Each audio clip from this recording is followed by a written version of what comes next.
I want you to think of the letters of the musical alphabet pretty much the same way that you think of the letters of the Latin alphabet. And that is, if you think about the letter K, for example, which is in the Latin alphabet, that letter corresponds to a sound, K. M corresponds with M, so on and so forth.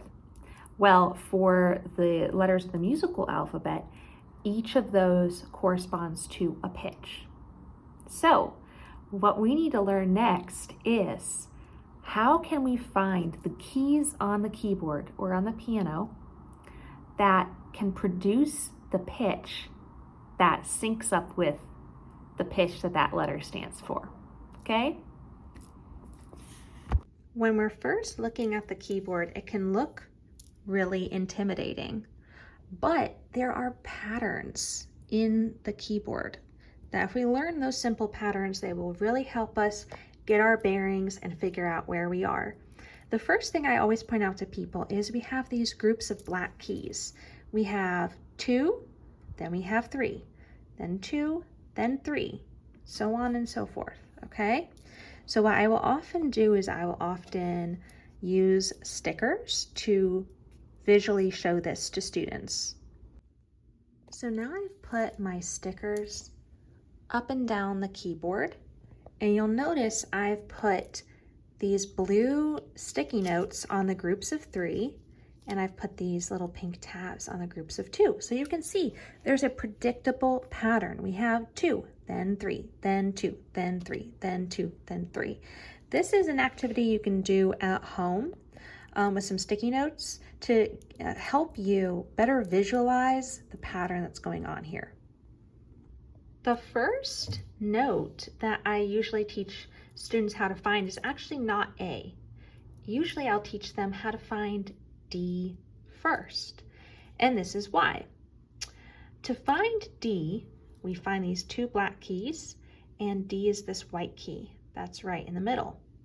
And oftentimes I'll call this D the dog when I'm working with little kids. And a lot of people will talk about these 2 black keys being either the dog's ears or the dog house, the 2 sides of the dog's house, right? And I will even put a sticker sometimes, like here, to help people visualize. A lot of these memory devices, people think that they're just for little kids. Don't be afraid. Don't shy away from using stickers and sticky notes and things like that to help you, even if you're an adult learning, because it can really help you remember things better, okay? So, D the dog, right? This note is the dog's face.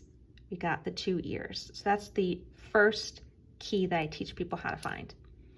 The next thing that I will bring your attention to is we have these groups of white keys that don't have a black key in between them.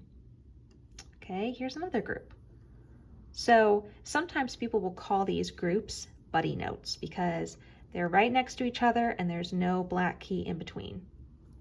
So the first one I'm going to teach you how to find is the group, the pair, E and F. So here's D the dog, E, F.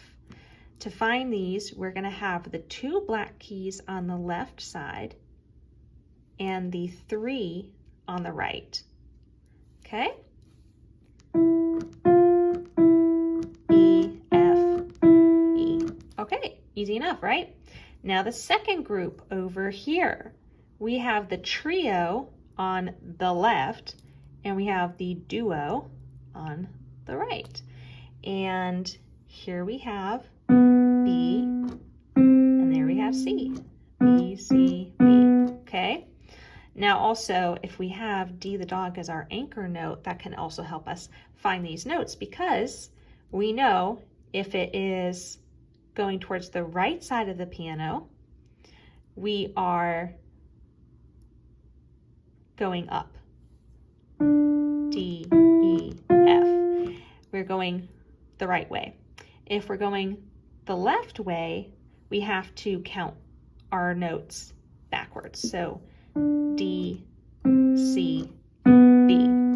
It's the same thing as when we're reading in a language that uses the Latin alphabet, right? Usually we're reading left to right in Latin alphabet, right? Not in every alphabet, but same thing with our keyboard. We're moving from left to right, A to G. If we're moving right to left, that's when we have to start counting backwards. So if you're following along at home, I encourage you to get some sticky notes and go ahead and find all the duos and all the trios of black keys on your piano and use a different color for the duos and the trios. Don't skip over this part because it can really help you visually see the pattern that's going on.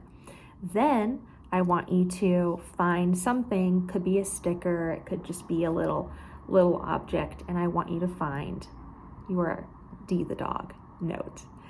And then lastly, I want you to find the buddy pair, E and F.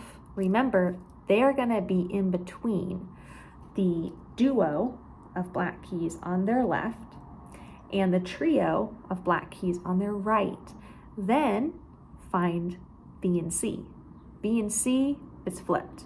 The trio is on their left and the duo is on their right. So that's really the only tricky thing about the buddy notes is you have to remember which one is where, right? Because people can easily confuse where E and F are and where B and C are.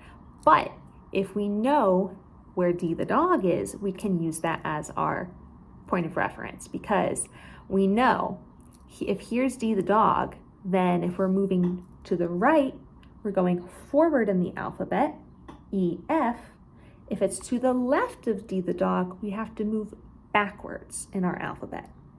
So that's it for today's lesson. Hope you enjoy it, and I hope you get a chance to do the activities at home.